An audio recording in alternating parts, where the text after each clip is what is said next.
It's Carlo, And Florence from Next Stop Who Knows. and welcome to the Breifne Earley show.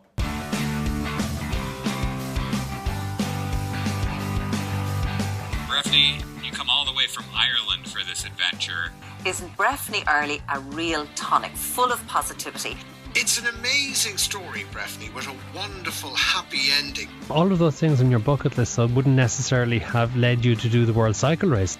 27 countries, 490 days, 18,000 miles on a bike. You've decided that's it. You're going to keep giving yourself challenges. Welcome to the second episode in the Breifne Earley show. This week we are joined by not one guest, but two. But kind of two becomes one, kind of. It's a couple. We're joined by Carlo Cretaro and Florence Murphy of the well-established blog at this stage, Next Stop Who Knows. Hi, Breifne. Welcome to the show, folks. Thanks, very much. Breifne. Thanks for having us. Great to have you here. I know you've crossed the border from Roscommon into County Leitrim to record today's show. True floods. I hope you haven't got any nosebleeds or nothing major. I know there's water up everywhere, but that's kind of coming from Roscommon anyway, so it's your fault. Of course. Yeah, absolutely. Before we get sidetracked by the weather and all that sort of stuff and local football rivalries, tell us a little bit about yourselves, first of all. You grew up in Roscommon. Tell us about kind of how that worked out for you. Yeah, I grew up in Boyle, County Roscommon, just down the road, as you said.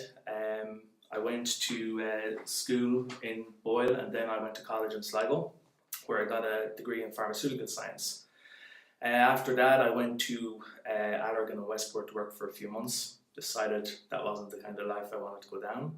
So I came back home and through a few different projects, I ended up starting up a small poker club in 2006, and I ran that until 2013. Okay, so 7 years as running a den of iniquity, basically, in Shannonside region. Yeah, basically, yeah. But a ne'er-do-well, as some people would call it. Florence, what's your story? I'm from Boyle as well, just up the road from Carlo, and I went to school in Boyle. When I left school, I didn't know what I wanted to do. I was kind of different from my friends in that they kind of all had a direct passion, whereas I didn't. So I kind of had jobs here and there for a few years, went back to college then and studied childcare, and I worked in a creche for a few years before leaving home. Okay, so leaving home. Yes. Let's talk about that. Carl, you proposed 2013. I'm presuming Florence is the same for yourselves, and you are a couple. Yes, Yeah, we've been out for 10 years. So now. childhood sweethearts. if you call 27 then a childhood, but yeah. I'm interested to know about where you both were in your lives in terms of a financial situation, in terms of, I suppose, your lives together, and where you wanted to get to from where you were at that point. Yeah, up until we left in 2013, we always had, once we started going out 10 years ago, we always had an interest in travel. So we used to go on your typical backpacking holidays. We'd save up money, we'd go on a 3-month trip here or there. We went to Africa in 2009, did volunteer work for 3 months. We went to Asia in 2011 on a 7-month backpack trip. And in between that, you had your typical 2-3 week adventures here and there. And it was a case of we'd save up money, we'd go away, spend it all, come back home, rinse and repeat. And that's kind of where we were. Our main motivation back then was, make money so we can travel more. So basically it's poverty at home, and then because you have a limited amount of money, it's poverty when you're away as well, yes. To some extent. Yes. Of course. You're not talking about 5-star hotels Not that you're back staying then. in. No. Oh, I like that cheeky little grin. So, Next Up Who Knows is, of course, a travel blog, fundamentally, but there's an awful lot of things that have come from that as well. Tell us first about the original blog and how that got started and where you went with it. So, as I said, when we went to Africa in 2009, we were doing a volunteer trip. So we wanted to blog about it and kind of have a Dear Diary story of it. Facebook, social media wasn't as big back then. But people go for a drink nowadays and they do that on Facebook and social media. So what was different about your one?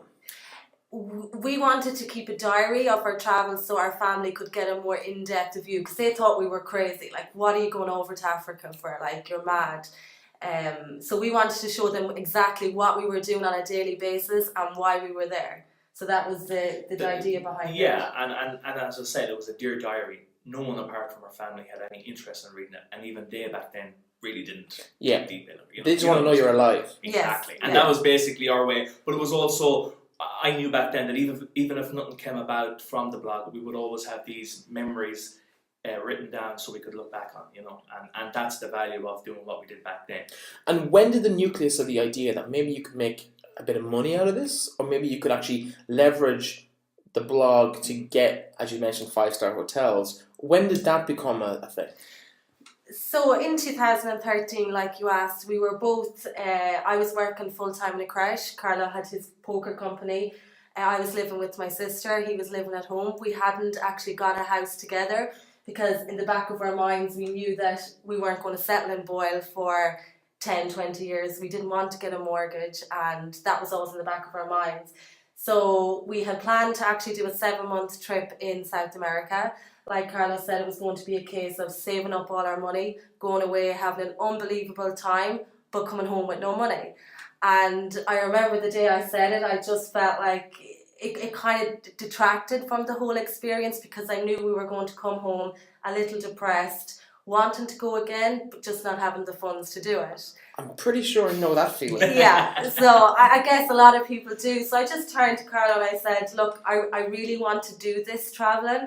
I want to have these experiences, but I don't want to be coming home with no money and just having this awful feeling of we have to start from the bottom up again. So I said, is there a way that we can make money online? What you really said though was, I'm not going to South America. Yes, well that I had to be dramatic. I had to be dramatic. Okay, so was this an ultimatum? It's me or South America, or? I had to be dramatic, so I said I'm not going to South America, and his face dropped. The colour just drained.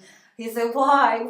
Am I going to be stuck here forever? And I was like, no, I do want to go, but I just want us to be able to make money while we're there, and maybe even stay longer. So then he perked up a little bit. So you were the sensible one in this relationship. Of course. Carlo will just go along for the ride. The dreamer. I'm the dreamer. Okay, she's the Carlo doer. was like, day to day, we're grand, we're fine. I was like, no, I'm thinking 5 years down the line here. I want to be able to have money to do it. Okay, so how did you take the dream of, let's just travel semi-permanently, more or less permanently, for the last 2.5 years? How did you take that dream and actually make it a reality? What was the key decision that you made along that path? When Florence said that in 2012, it was mid-2012, I then kind of said to myself, well look, I've always wanted to work online. I've always wanted to have this, being able to bring the laptop, have a Wi-Fi connection and make money. That was just... But only since you started travelling. It wasn't necessarily all the time you felt like that. No, definitely not. But it was just something that I wanted to do. But what was the question there about? Did you want to go? What was the main decision and the key moment, I suppose? Yeah, that you felt, okay, actually, here's what the plan is going to be, and here's how we can actually make it happen. When and where and what was that decision? Like from the content business, it would have been. Where did it start? Yeah, you know, where the nucleus of that idea. Where that was back in. So getting your first gig. That was in late 2012. I started applying. I know this, so for the benefit of the listeners, your main business and where you generate most of your income is actually from a content service, an agency. You hire writers to write for your clients, who are blogs, other online outlets. Yeah. So where did the nucleus of that idea come from? It was basically, I wanted to find a way of making money, trying to get something that we could do on the road, no matter where we are. I did a lot of research into different potential business models. Freelance writing was one that stood out a mile as a low barrier of entry. You need to be able to put words on the screen. That's pretty much the only... And use email. Yes, of course. The other side of the equation is, and I've said this a lot, is I wouldn't classify myself as a good writer. Well, and again, I have to correct my own. I'm being a bit facetious there in terms of there's a difference between putting words on screen and putting good words on the screen. Yes. So, and then getting paid to put words on a screen is a totally different category again. But you've managed to do that. Not just for yourselves, but for 40 writers? We at the moment, we have a panel of 40 writers that we've built up through, we have some writers that are with us from the very start, 3 in particular. as it's evolved, we've taken on more riders, we've let others go. Again, if the riders aren't happy, it's the same thing, they wouldn't stay on if they weren't happy, or we wouldn't keep them if we weren't happy with what they were providing. So it's kind of like a happy medium between the two of us. So we've let some go, we've taken on more, and at this present time, we've I think it's 41 riders. Okay, so you brought us up to 2012, where you decided it's this or that. I'm not going to do it the way we were going to plan to do it. Actually, when you went on the road in 2013, what did you spend that year doing? So I continued at work because someone has to pay the bills. Someone has to pay the bills. So I stayed at work, and I kind of said to Carlo, look, take the time, research, kind of find your feet, because we didn't really have an idea of how you could actually make money online. We knew it was possible, but not what we could do, because we're not graphic designers. We don't have them kind of skills. So what could we do to make a good living online? So when Carlo found the freelance writing, he decided to give it a go, took small steps, got a few clients on board through email. And basically he spent that year building up a couple of clients, and he was doing all the writing himself. So that's where we started off at the beginning, getting $10 an article. But I remember I was at work one day, and he had just got a good gig for €300. And I think I've heard the story before. Yeah, he texted me around lunchtime, and he said, what are you doing? And I said, I'm just, gave him a list of 50 things I did that morning at work. And he said, I just made €300. I was like, okay, this is going to work. We're going to do this. So then I think after that, we kind of knew it was going to work. We just had to scale things up bigger. So then he got me on board and showed me the ins and outs dealing with clients. I want to know what was going through your head. Okay, you've seen him make €300 once. Yeah. But as anybody, and you have a poker background, Carlo, yeah. So you know that everyone can get a score once. It's doing it consistently and doing it regularly enough, big enough that you can pay the bills at the end of the month with no concerns. Yeah. What was going through your mind, Florence, in particular? Because I think Carlo always had a bit of a dreamer, and it'll happen. It's kind of, I know Carlo for years, and that's kind of how I've always known him. So you're the pragmatic one in this relationship. So you're the one that said, no, hang on, we need to be able to pay for X, Y, and Z.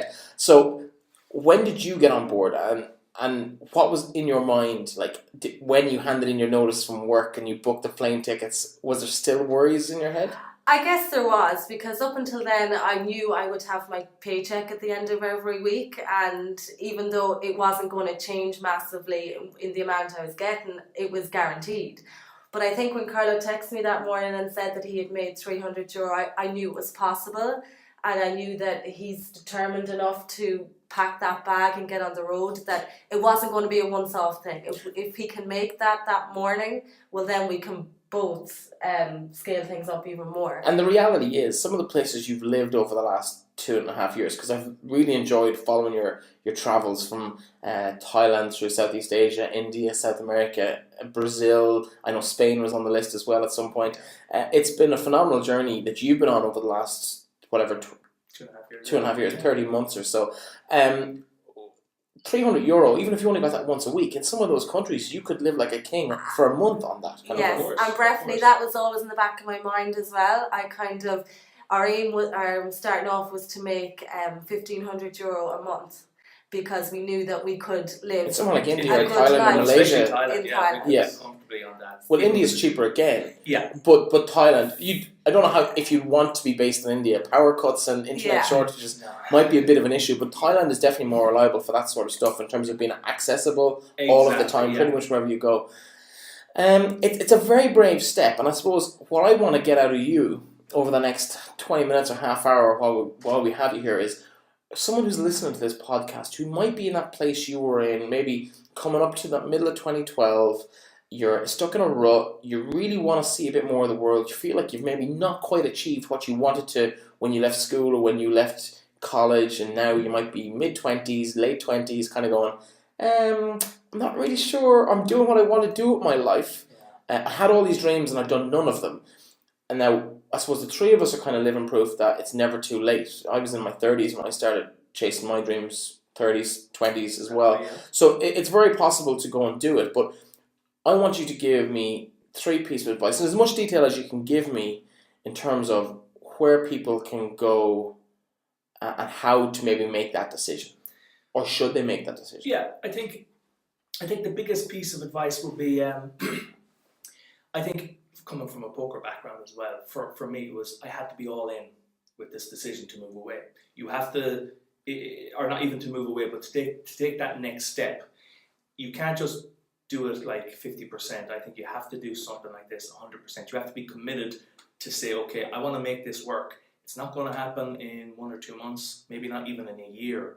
But if you throw enough mud and you kind of build on things and you take it baby steps, you can eventually get there. I mean, it's not rocket science what we do, and most internet business models, it's not rocket science, unless you're doing coding. That's rocket science to me. But not to me. That's my background. Of course. So, ABC. I think that would be the first bit of advice I would give is like prepare to be in it for the long term, not just look for the quick kills, because most people that are making the transition or even thinking about making the transition from real life to online, if you like, has to be quick, and if it's not quick, I give up.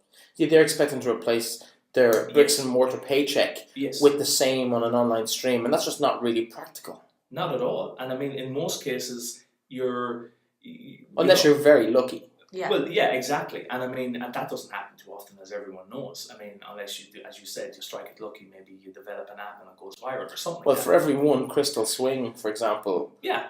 I don't know why I'm comparing with crystal swing, but for every one hit like that, and I use hit very loosely there, but for every one kind of that makes an impact like that, there's thousands who don't. Yeah, and I think the ones that maybe fail is that they either have unrealistic expectations in a short time frame.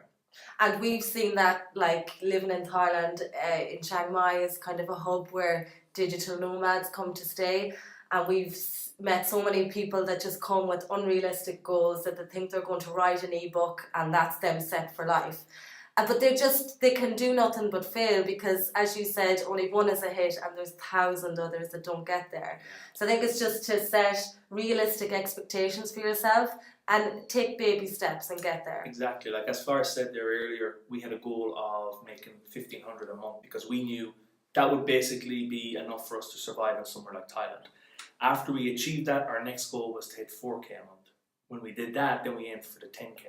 So it's like building. I presume we're talking euros here or dollars. Yeah, euros. Yeah, €8. It's effectively the same thing at the moment. It anyway. is. Yeah, exactly. So we had them kind of baby steps, and and we had a plan to go from step 1 to step 2, and we knew that if we put in the time and the effort that it took. I'm interested in what the plan is because I think €1,500. Knowing the little bit I know about that kind of blogging world, I think €1,500 is pretty achievable if you work full time at it. Yeah. But to go from that to basically trebling it to 4,000, what were the major points that you wanted to get through that? And I'm very aware this is only the first of the suggestions you're going to make to me of the 3 that you're going to give. But just on a tangent to it, what are the main, I suppose, action points that you would have had to get yourself from that 1,500 to that 4,000? The first part of the equation would have been our freelance team of writers because we couldn't take on more writing than we were doing. So, and both of us back then were doing the writing as well as a few writers we had. And then we figured, okay, we can scale this up a little bit more if we get more writers on board. So that was the big equation was, okay, how do we go about finding reliable writers that are happy to work for us and that we're happy we're happy with their work. So that in itself was kind of like the first hurdle. So we had gone to the likes of Odesk, Elance back then, freelancer.com, and and still to that day, today, it's still a headache of managing writers because when you have a pool of them that big, there's a lot of different logistics that's going in. Like some of them aren't available, others are whatever. So managing a team of writers was the main kind of stepping stone. Yeah, I think making that decision to not write ourselves, to cut back, because we were doing like 10 hours a day writing articles ourselves, and it was brilliant. We were making money, but we weren't progressing, as you said. So once we made that decision to cut back on the writing ourselves and focus more on getting a team together that would replace us and probably write better than us, it was a no-brainer. Did you make a definite decision to go quality over quantity? Yes. Yes. How important was that? super important. Yeah. I mean, it was, you know, because there's so much content out there these days, and there's so much content being written, and our clients know that when we give them something back, they don't really need to prove it, that we've done that on our end, that it's like they just know, okay, you're going to get the odd mistakes here and there, that's just human error. But they know that they're getting a quality product, and as a result, they've upped the amount of quantity they've been giving us, because they know, okay, we can handle 10 articles a week, you know, we can handle 20, 30. Because in effect, you've got 4 or 5 people writing 2 or 3 each. Of course, yeah, exactly. So they, you know, and they know that we're kind of a one-stop solution for their content needs. They'll say, okay, we give these guys everything we have, and we get it back whenever the deadlines are met. And it's, you know, we're a solution for their problem.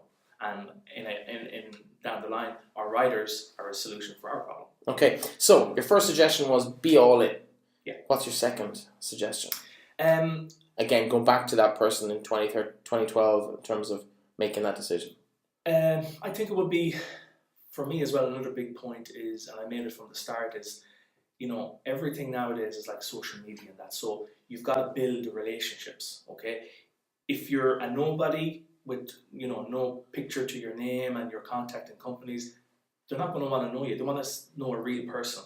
And I think for me, saying at the start, okay, I'm going to build relationships, it has been a big difference, because not only now do we talk business when we're emailing, we're talking about the football at the weekend, or where are we living now, what countries are we in, what did you do at the weekend, because they're interested in our lifestyle as well. And, you know, as I say to a lot of people, if you're outsourcing work to someone, are you going to give it to someone you like or someone you don't like?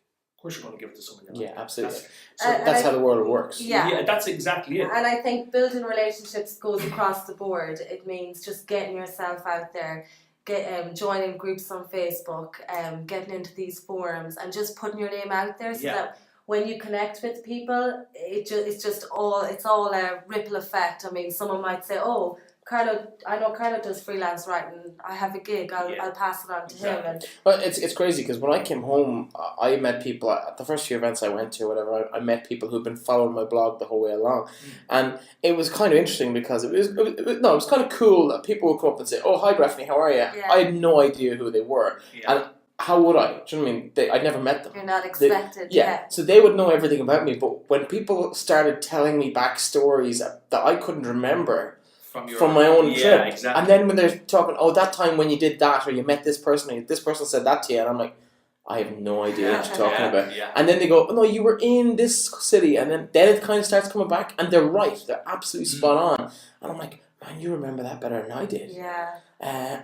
I'm guessing you've had tons of those experiences. Of course, yeah, exactly. And as you said, it's because something stuck, or that memory stuck for that person, that they were like, "Oh, that was cool." Like, you know, and when I see Breifne or whatever, I'm going to say that to them, because that was something that was interested for them in your story, or, you know. So yeah, we get that a lot as well.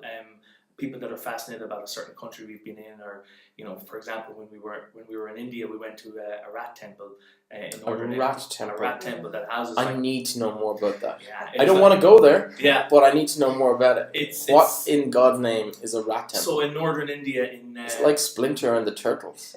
Well, pretty close. Yeah, really. It's a place called Bikaner in northern India. It's in the state of Rajasthan. Okay. And West India. Yeah, West India, and they worship rats. So their belief is that their rats are their ancestors who have come back to bless them. Wow. So basically, there's one temple and it houses 20,000 rats, and they feed them, they worship them, and there's just rats everywhere. Oh God! Is it like the cows everywhere else, or it's worse? It's worse. It's worse. They let them run up their arms, eat their food if they're eating naan bread or whatever. The rats eat before they eat. The locals bless themselves. Like, there's a big bowl with milk and bread, and like you have 40 or 50 rats around this bowl eating from it and are drinking from it. As people come in, they put in their fingers and hold it over their mouth and let the milk drip into their mouth as a way of blessing themselves, which is... Check it out on YouTube. I'm going to ask a question, and I want you to be 100% honest with me. Did you do that custom, where you dropped the rat milk into your... Okay, you can stay. I was going to have to ask you to leave the room. If that was the case. We're adventurous, but not that. Yeah, no, there are lines. There are lines. Okay, so the two suggestions you've had for us so far for the budding potential online entrepreneur is be all in and develop the relationships. What's the third one? Florence, anything come to mind? Carlos had the first two. What was it for you? I guess for me, it'd be more of a personal thing to find your reasons why. Why do you want this? For me, I was working 9 to 5. Like, I loved my job. I wasn't one of these people that were... Are you only saying that in case your No. co-workers are listening I now? have to come back at some stage. But no, I genuinely did. But I needed to find my reason why. And for me, it was, did I want to spend the next 20 years doing what I was doing? And the answer to that question was no. I loved it, but did I want to spend my life doing it? No. And I guess once I had that answer and combined with everything else, I had my reason why. So I just wanted to make that happen. I didn't want to be that person that was 60 years old looking back saying, well, I should have did it back then when I had the health to do it, or I wish I did it back then, or I wasted my time. I guess as well with the recession, so many people had just traumatic stories of losing everything, and they'd worked, we know one man who'd worked 40 years in the bank and he didn't even get a going away do when he retired. And he had given everything to his job but got nothing in return. Yes, he had a house and probably a good pension, but nothing else. And I just thought, I don't want to be that person that when I'm 60 feeling that way. Okay, but on that score, with some places you've travelled to, having a house and an income is a luxury that a lot of people in some of those countries you have don't have and never will have. Yeah. And their kids and their grandkids will probably never have. Like the poverty, particularly you mentioned India, and I know we joked about the rats, but they're almost like, the people are almost like rats in some respects in terms of how they cluster around. I don't know how you've experienced it, but as I passed through, anytime I stopped, I was surrounded by 40 or 50 people wanting to know who I was and why I was in their town. Yeah. And I think every single white person, particularly outside of the main population centres, gets that. If you go off the beaten track at all, they've probably never seen a white person. Mm-hmm. That's true. Yeah, and no prospect. Well, the one thing that struck me about India was I don't know if I'm going off on a tangent, but the one thing that struck me about India was that when you go into a town, you'd ask for directions. And if it wasn't in their specific area, they didn't know because they'd probably never gone there. Yeah, that's true. Like the town 3 or 4 miles down the road, they had just never been there. Yes. The opportunities that we take 100% for granted just never materialise in some of those countries. That's true. No, that's... So in some respects, we don't know how lucky we have it in this country. Exactly, yeah. You know? And I guess that's it. Like, don't get me wrong, to have a big house, to have food on the table, like, it's a blessing in the sense that, as you said, so many people in the world don't have that. And choosing that life is no problem. You know, getting a mortgage, having a lovely car, having designer clothes. Some people love that. And, you know, I would have loved that so many years ago. But I think just making that decision that I didn't want that. Do you really still want it a little bit? I wanted I still wanted a little bit. You still look at that Gucci handbag and go, of course, Michael Kors handbag at Christmas, but it won't fit in the backpack. I just wanted to have experiences more so than... It might draw you home if you've got the Michael Kors handbag in the... That's why I don't want to have it. Oh. I'm never going to get one. No, I'm the same. Like, I mean, I'm at the age where all my friends are married, they have mortgages, they have kids now, and I'm the kind of one of the Lone Rangers. And, you know, it's something that I don't want at the moment. Lone Rangers, huh? Florence, you don't take issue with that, no? As in, I understand. The group. But, I mean, I do want a few things, and as Flora said, we're making experiences now when we can do these things. And I guess I eventually do want a big house, and I do want to have that lifestyle, but just somewhere that we're happy, and I can look back and say, well, my 20s was spent trekking to Machu Picchu, or going to the Taj Mahal in India, and not just sitting in an office or doing my 9 to 5. You might end up back in Boyle in 5 or 10 years' time, or any other Irish town, but you might not end up back in the bosom of your own families, but having had a very different experience to everybody around you, and probably been a totally different person to that person in 2013 who got on the plane. That's exactly it, yeah. And you know, I think with the mentality we left with was, if it fails, at least we tried. I Yeah. mean, we can come home again, we can live with our parents, our family until we get back on our feet. We can start from the ground up, get a job. It's not the end of the world. Yeah, the thing is, like, we knew when we were going in 2013 that, there's a risk involved with anything like that. And we knew if we fall flat in our face and we fail, so what? We tried it. It was something we wanted to do. And, having the kind of courage to do that is what I look back on and say, well, I'm glad I did, regardless of how it fares out in the next 5-10 years or whatever. How big was your safety net? How much cash did you have in your back pocket or your bank accounts? Yeah. When you went to it? I know you're I'm asking you a very personal question in some respects, but I know you're very open and honest about your finances, both as a business and individually, through your blog and through your email list, which is riveting for anyone who hasn't signed up. Go check it out. nextstopwhoknows.com, isn't it? Yeah, nextstopwhoknows.com. nextstopwhoknows.com, and check out their email list, and they will actually send you their monthly incomes and outcomes from the business. Yeah. So you can actually get a good idea of how this works for yourself and see actual hard, cold facts about what you're taking in and how you're living and how you're funding it. Yeah. So the question I have is, when you started 2.5 years ago, how big was your safety net? We had a combined total of €20,000. That's a pretty big safety net. It's a pretty big safety net, but we didn't have that at the start. We made that conscious decision to save for an entire year. Yeah. We didn't go out socialising with Oh, friends. no, and we saved everything. No, obviously, because it's a deposit on a house is what most couples your age in this part of the world think. I have €20,000 in the bank. If we borrow 10, we've got a deposit for the house. Yeah. So you chose to spend it in a different way, and you've grown it. I suppose. Well, I don't know whether you've actually physically grown that stash, but you've developed an income from that concept. Yes, exactly. Yeah.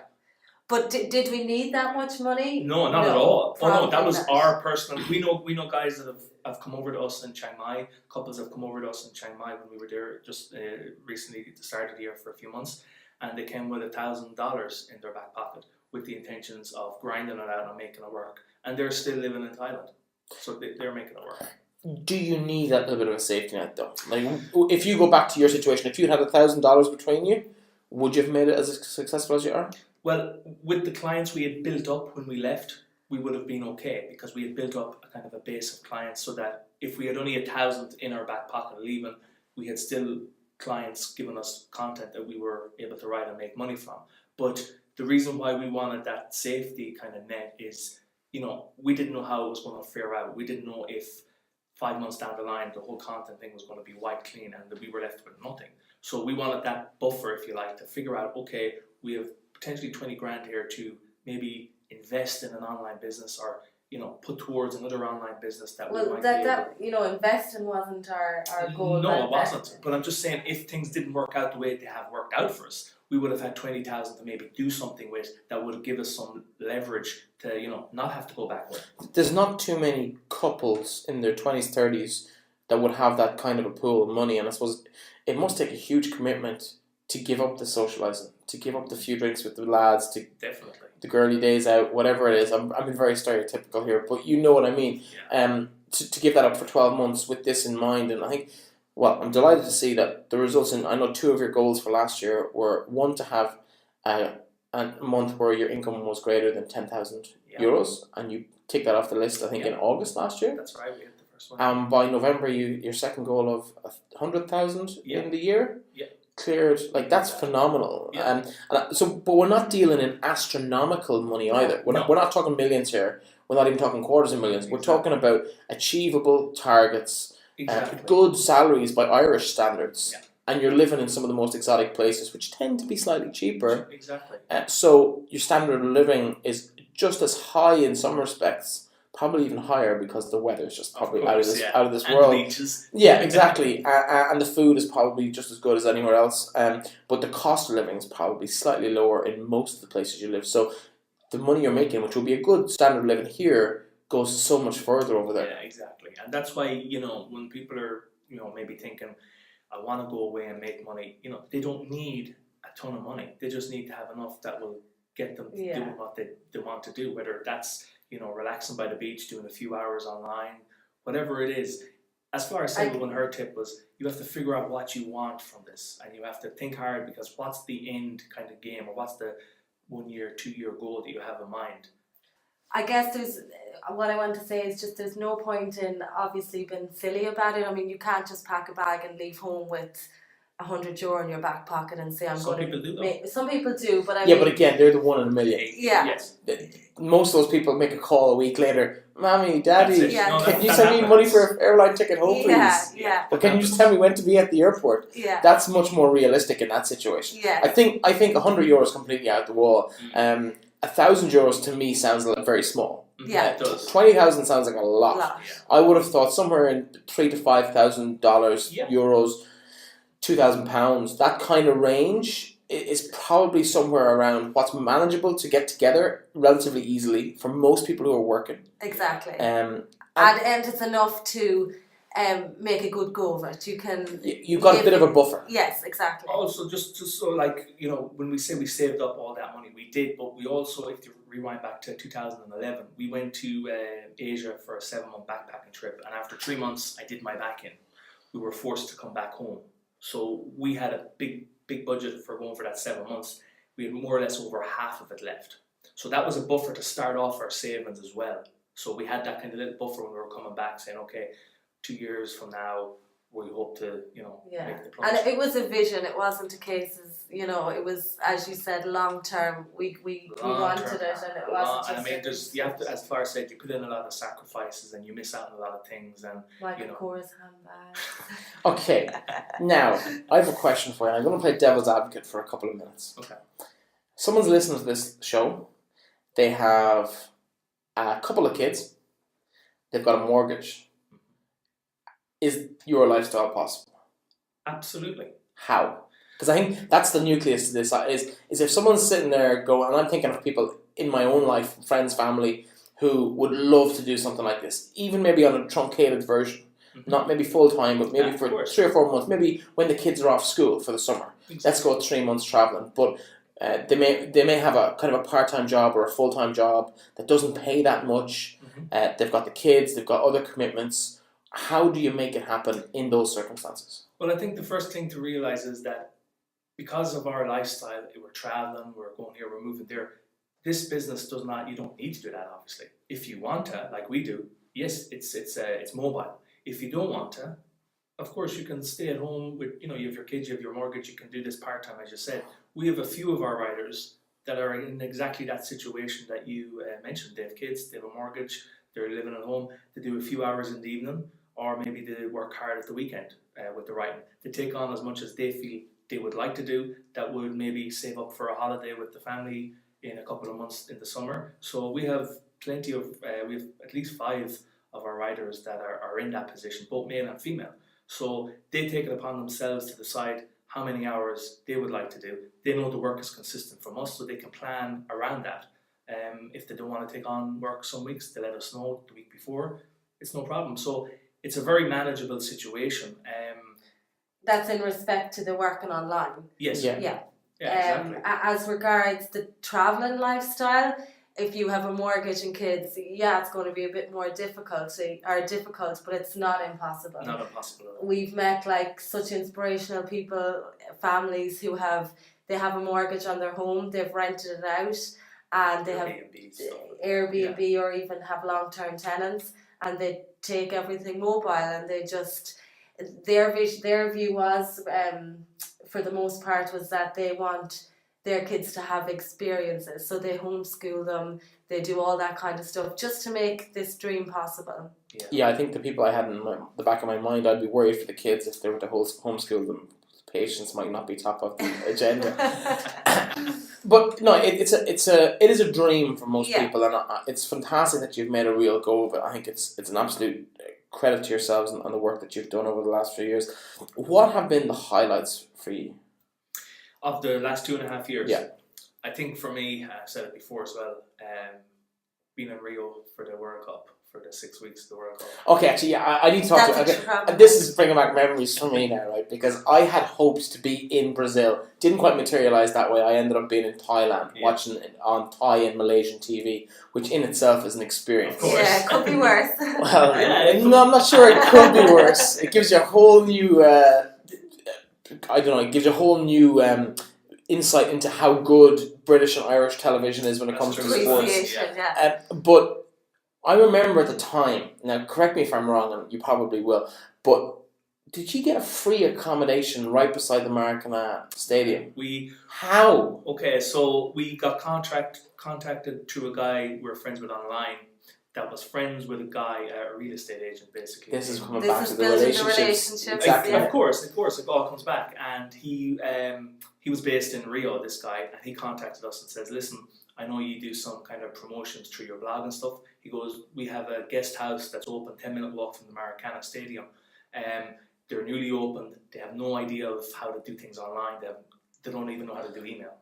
So we were like, well, we could help them out in that, because at that time this was like 2 months before going to South America. We still had no accommodation sorted for Brazil in Rio in the World Cup. Yeah, that's the thing. Like, you've got new apartments in Brazil beside the Maracana. Yeah. How can you need help to sell those? Like, it just seems crazy to me. It does, and I mean, we thought, okay, there must be something up here because why couldn't It's dodgy. they? Yeah. But as you know, Brazil is pretty corrupt.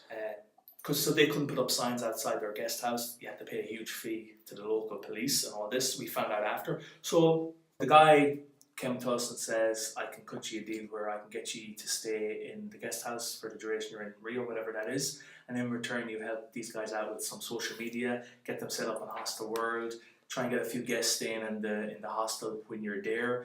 Basically just kind of help these guys on and see what you can do. So this was a no-brainer for us because they're charging $85 per person per night during the World Cup. And you stayed for 6 weeks? So we stayed for 6 weeks, so that works out over $7,500, I think. I'm pretty sure they could hire someone who would set them up with accounts on Hostel World. Of course. For considerably less than 7,500. Now, at the end of the 6 weeks, we ended up becoming very good friends with the family, that were there, and they looked after us and they did all this, whatever, brought us here, there, and everywhere, showed us the local culture. So we were just, more than happy with the arrangement. We also got to live for free in Rio for 6 weeks during the World Cup, which, is an experience in itself. Like, just being able to be there without having to worry about paying humongous money for that privilege. It makes a huge difference. My experience in New Zealand would have been slightly similar to that. Mm-hmm. The response from the Irish community, the response from Facebook, friends and family, former co-workers who are now living in New Zealand.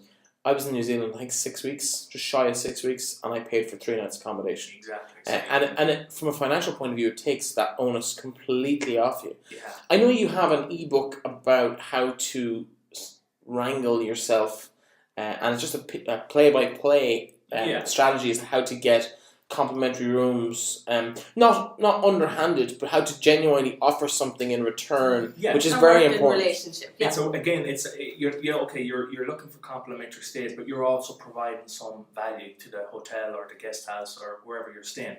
You're giving them exposure through your social media channels that will hopefully bring attention to their and in most cases, all these hotels have budgets built into their yearly budget for exactly these kind of comp stays. So they're looking for links on websites that are getting engagement from readers and different demographics. So they're getting something from the equation. We're getting a couple of free nights, and at the end of it, all they have to do is change the sheets, and they're we're and our readers as well. It's of course they're getting value in the sense that. As your listeners probably know, travel blogs are huge now because people want a more personal view of hotels and places, and they want to hear people's experiences of being there. Yeah. So that's like where people like us come in, where we can tell them, okay, this was our experience, this is the best room, and it's an honest review. I think is but they trust you as well. Exactly. So exactly. You've built up a reputation that you've said when stuff is good and you've said when stuff is bad, and then they might have come along and seen themselves that it was good or bad, and then they trust everything you say. But well, not everything you say. Yeah, exactly. But that you build up a certain credibility with them. Yeah. And there was one occasion in Asunción in Paraguay where we went to a hotel. I love the way you're just name dropping random cities around the world. You've probably been there. No, I haven't been to South America yet. South America's on the hit list. And we were going for a one night stay, and when we got to the hotel, like, it was really run down and shabby. We made the decision. You know what? We won't do a review on this because it wouldn't highlight the hotel in a, we do like to do an honest review. Yeah. So we said, you know what, we're just not going to stay here. We went somewhere else because we felt we couldn't do an honest review, and we basically cut the hotel in two. It wouldn't be any value to them. Yeah, so it wouldn't be any value. That's very fair, because a lot of people would just, for convenience, take the easy accommodation that's sorted, and then slate them the following day or 2 days later after they've left, and there's no comeback. There has been occasions where we've stayed and there's been 1 or 2 things that have been like really weird, and What's the weirdest thing you've seen? A really, really dirty room. The second day we stayed there, and they moved us to a different room than the one we were in. Did you get the rooms in Thailand where you go into stay in these little motels and they just have condoms on the side dresser? We stayed in a few places yes, like that. But not Comstays. No, this is when we were paying. This is just when you get off the bus after a 20-hour bus journey. And the only place to stay is covered in we stayed in, pictures of naked women. I think we actually stayed in, again, when we landed in Sishan, we stayed in a brothel. I think it was basically a hotel brothel. And was that between when you needed to make the money up to pay the bills for the next week, was it? It was. How did that go for you? How was business? It was. Did you make more money than Florence, Carlo? That's what you I think I'll stick to the content, right? Okay. wasn't a pleasant experience. No, but it was just one of them. We were after hopping off the bus for 20 hours, 24 hours, and it was 3 a.m. in the morning. We were kind of, disorientated, and we saw this place. We went across it. We were just wrecked tired, and we went up, and I was like, yeah, this is definitely not just a standard hotel. Yeah. But it had Wi-Fi. It had Wi-Fi, and that's all that mattered. I'm pretty sure if I'm staying in a brothel, the Wi-Fi is the least of my concerns. Not for Carlo. I'm more worried about someone coming knocking on the door in the middle of the night going, will you let me in? No, I'm good, thanks. No. Okay, I'll pass now. I didn't have that experience, although I did have a few hairy ones. I want to know what the 3 mistakes that you've made that if you're going back again, you wouldn't do. Maybe ones that cost you money or cost you time or just caused you inconvenience. What were the 3 pitfalls that you'd like to have avoided? I think it would be choosing the riders. Again, it comes back to, this is a pretty big one, because at the start when we made that decision to scale our business and outsource everything, it's a headache trying to find riders, and we ended up going with riders initially that were non-native English speakers. Because they were cheaper. Well, of course they were, yeah, exactly. And we were kind of experimenting with our profit margins, and we were seeing, would we do, quantity over quality and trying to, squeeze out them margins. Yeah. And pay $4 and make $5 and do 5,000 of them a month. Exactly, yeah. And, we had a lot of trouble with different riders. It was our fault because, at the end of the day, we made that decision to, pick someone who wasn't a fluent English speaker, and you're going to get back, 99% of the time, something that isn't as good as a native speaker would write. So that was kind of the first, I think, that would be the main kind of problem, that if we were to go back and someone starting out doing it, you got to go with the quality, because everything these days is about quality content. Yeah. Google is no longer looking for just junk. They want long posts, or they want proper structure. They want stuff that people will interact with, and people won't interact with poorly written content. Again, it comes back down to the whole social media thing. They want Google wants you to share this content. Again, it comes around to sharing on Facebook, Twitter, wherever. Everything needs to be kind of quality, yeah. So and for people rather than search engines. Yes. Yeah. I think people will share it quicker than search engines will. Yeah. If that makes sense. in some sort of True, yeah, it does. So that's number 1. Number 2 or 3 other mistakes you might have made along the way? Places you probably shouldn't have gone to? Just trying to think that for places. We always, when we go somewhere, we always kind of make a decision, the 2 of us, apart from India, I think. That was all me, but I had to get it off the list. But we enjoyed it, but I don't think there's been any... When you say we enjoyed it, was that a case of you enjoyed it and she enjoyed it? I forgot. At times. Yes, of course, yeah. I think it's very different for women. Did you get Delhi belly? No. Never. Really? And you know why? Because you got the constitution of a horse. With that too. We didn't eat much street food, and everyone says I didn't eat any street food, and I got struck down twice. Really? I think that was the main thing. Everyone was saying, "Oh, you can't go to India and not eat the street food," and I'm like, well, "Why can't we?" I mean, that's not going to deter the experience any different. Yeah, okay, you might have different. It does. It saves you a lot of time in the bathroom. That's it. I mean, we made that decision again that, we don't need to eat the street food to have the same kind of experiences. Okay, we did hang around a lot of the markets and we did all that. We just didn't eat the food from the street stalls. It's not the same as in Thailand. As you know, the street food in Thailand is unbelievable. Yeah. I'm sure after a while your stomach would develop a bit of a what's the word I'm looking for? Immunity to the food, and would be fine. But yeah, I think you will get a serious dose of the deli belly. I think we were just lucky. I think we were lucky. With me, it was being forgetful about brushing my teeth. Oh, okay. That's what got. That's Yes. I can. With the first bout of it was a day and a half after I brushed my teeth from the tap for the first time. You didn't do it the second time, I'd say. No, it was about a month later on the other coast of India. I forgot about it completely. Oh. Actually, to be honest, I was a bit cocky, and I thought, like the measles or whatever, I've had it. I can't get it again. No. No, Yeah. that's not true. You can definitely get it twice. Yeah. Trust me. Yeah. I like that too. We were just very careful with the tap water. We always use bottled water for our teeth and stuff. Yeah, but then there's other people then that will, I think they're a little bit more immune to it, and they have no problem eating street food, and they never get sick. Yeah, well, without getting too graphic for the listeners' point of view and for your own health issues, where we're sitting right now is about 3 meters from a bathroom, but there's 2 doors between here and there, so you wouldn't make it if it was that far with 2 doors. Right. Yeah. So you had to be in bed, Yeah. lying down, no activity, and doors open to the bathroom, which was not pleasant at the best times. Yeah. And you had to be this close. You had to be within like 3 or 4 seconds because you only had about 5 seconds. Yeah, because that's how quick Yeah. it does. And literally, you would just go to bed and you'd lie there naked because you didn't have time to take your shorts that's off. it. Yeah. So you had to just literally go for it. It was pretty horrific. It's horrific. It sounds horrific. It's horrific. Yeah, and it's. And I apologise for that. I mean, it is a horrific experience, and until you go through an actual dose of diarrhea, worse than that. Oh God! Do we really want this to go in this direction? Try the same scenario on a bus that has no toilet and that won't stop. Because I had that experience going from La Paz to Uni to La Paz in Bolivia. Do I want to know how you solved that problem? Out the window? Endurance, basically. Oh, Mind really? control and all these other. Yeah, it was. There's no control in this. There's no control in the deli belly that I had. Well, fair enough. If that was the case, then yeah, you're gone. But I got it. Like the you last could paint the room. 2 hours. Vivid. Yeah, 2 hours. Not even 2 hours. 30 seconds. I went to. There was one. It struck one day, right, and it had been from the lower end all the time. And I went to the bathroom at one point, and I sat down, and I got there in time, and it was great.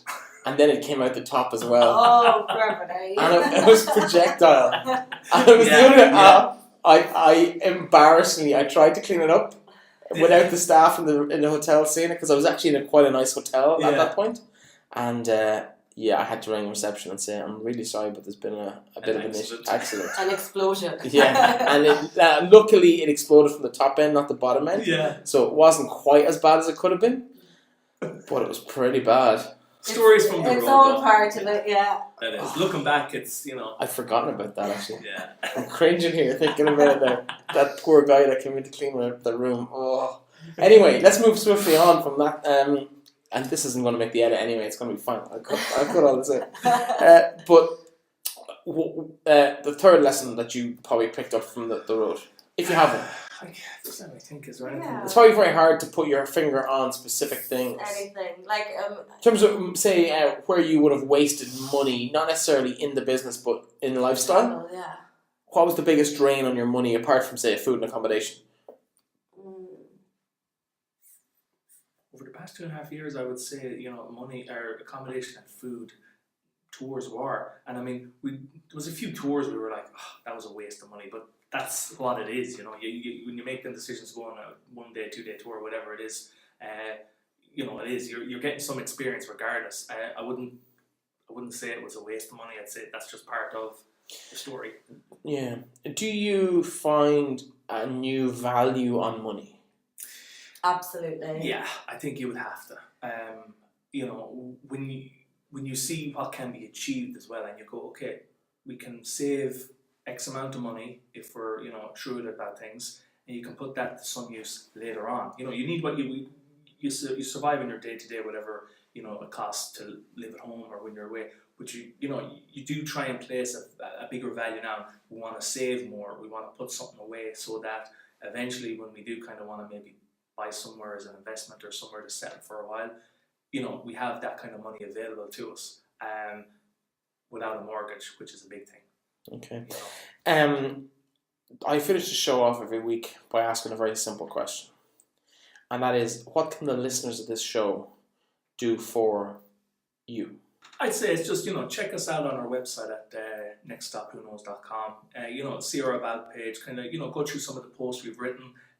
We have a lot of travel content, but this year we're putting out a lot more lifestyle business content, because I think that will kind of, give a rounded view of what we do, which is travel lifestyle. So I think it would be, check us out on our blog. And I think yeah. because we're two people that had no online or work and online experience, and we just kind of started from the ground up, I think we do have a lot of valuable information and experiences that we've gone through that we can share with people. So just to check out the blog, and we'll be blogging a lot more about if they want to email us, info@nextstopwhoknows.com as well. Like, we get emails every week from readers that want to people who want to do what we're ask doing. a certain question, or give some kind of encouragement or something like that. We're more than happy, because at the end of the day, we get as much value out as that, helping other people, as others maybe see us as a kind of some sort of inspiration. So it kind of works both ways. Okay. Well, listen, thank you very much to this week's guests. 2, better than 1, always better than 1. To Florence Murphy and Carlo Cretaro, or commonly known as nextstopwhoknows.com, the travel blog and content creation industry in itself. Congratulations on your achievements over the last 2.5 years. Absolute pleasure to have you on the show this week, and looking forward to keeping tabs on you over the next few months. Thanks very much. Thanks so much, Breifne. Thanks for having us. Great being on the show. Thank you.